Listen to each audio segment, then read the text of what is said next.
Hi, English 3301 peeps. Week 12 here. Things are moving right along. I don't know if you're getting these little notifications that are popping up on my screen. I hope not.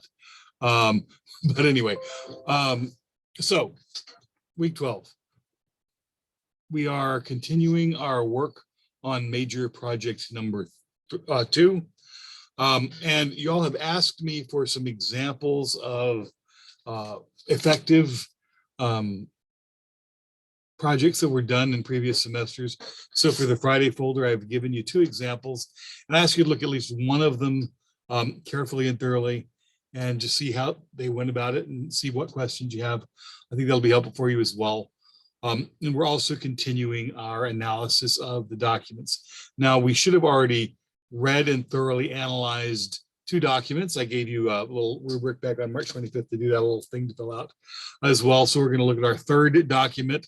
So by the end of this week, we should have thoroughly read 3 of our documents and analyzed them. Next week, we should be able to start writing our report, start drafting our report. And you got an example that shows you how to do that. So continuing our work on major project 3 a step at a time. Second, we're going to do some reading about what's called technical communication. And basically, much of the writing that we do professionally or that we read professionally is institutional. It's done by paid people. It's part of an organization, websites, manuals, instructions, procedures, things like that as well. But there's also emerged something called technical communication, which is, I'll define as user to user. You probably use these things and you don't know about it. My son plays a game called Genshin Impact. So he's constantly reading user forums. I am a woodworker, so I belong to something called the Scroll Saw Workshop, and I watch videos and I get ideas about how to woodwork more effectively as well. There's also forums for people who are in virtually every job. Prosecuting attorneys, defense attorneys, attorneys who do property law, law enforcement officers of various types, because it's different, see, being an ICE agent than it is being a police officer, than it is being a sheriff's deputy and things like that. So you'll find lots of information written by people who do a job in a particular field for other people who do that job as well. It's very popular. It can be very effective. You can often find out exactly what you need to know. On the other hand, there's some risks involved. You can wind up bitching about your job or where you work on a public agency, and that can get you in trouble as well. So I want you to be aware of tactical communication in your field, tactical technical communication in your field. It's a mouthful. You got a short reading about that. There's an activity asking you to find some examples and to think about what that means as well.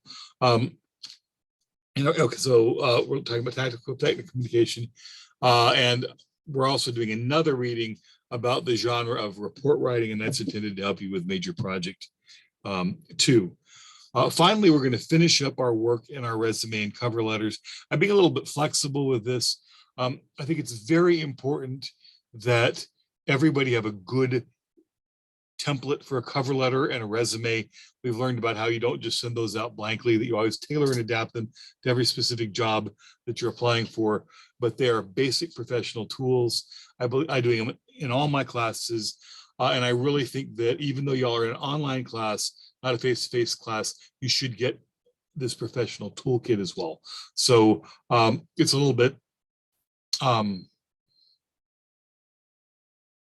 harder to schedule everybody at the same time in an online class. And I'm aware that some of y'all are still waiting to have your appointments with career services. So once you get done, I've given most of y'all feedback on your resumes and cover letters. I'm still working on a couple of them as well. But once you have your meeting with career services and they give you feedback, I want you to revise your resume and cover letter based on the feedback they gave you. And I want you to submit it. So your cover letter, your resume, and the document that confirms you've met with career services. They should give you a report or a receipt that shows that you've met with them as well. And I want you to turn those in. It's listed as due this Friday, the 15th. But again, I'm flexible. As long as you get that done by the end of the term, it's fine. It's a flexible due date as long as it gets done. So this week, again, continue our work on major project 3, with the idea that we should be ready to begin writing it next week as well.